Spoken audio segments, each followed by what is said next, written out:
Buo ang loob ni Star Hotshots point guard Gio Halalon na makakuha ng final seat sa bagong Gilas Pilipinas squad.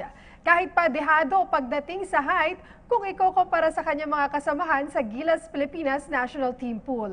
Narito po ang report ni Arian Malyare. Hindi hadlang para kay Gilas Pilipinas National Team Pool member Gio Halalon ang kanyang height disadvantage para mapabilang sa bagong Gilas 5.0.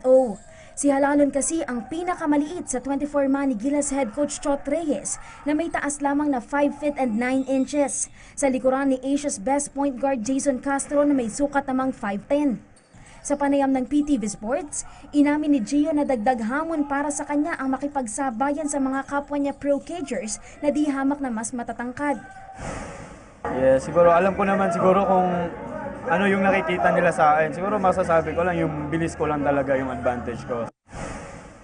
Nag-debut si Gio sa Pro League kasama ang Star Hotshots sa nakalipas sa 42nd PBA Commissioner's Cup, kung saan tumapos silang semi-finalist, katapat ang Manila Classico rival Barangay Ginebra. Sa kabila nito, tiwala ang former Arellano University Chiefs na marami pa siyang dapat patunayan pagdating sa RP.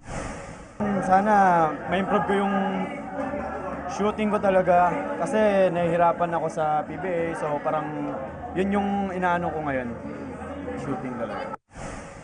Numero 1 sa pinaghahandaan ngayon ng Gilas Pilipinas ay ang 12th Sayaba Men's Championship na gaganapin dito sa bansa sa Mayo, kung saan sa nakalipas sa 7 edisyon ay ang Pilipinas lang naman ang title holder ng Biennial Cage Fest. Arian Malyare, PTV Sports.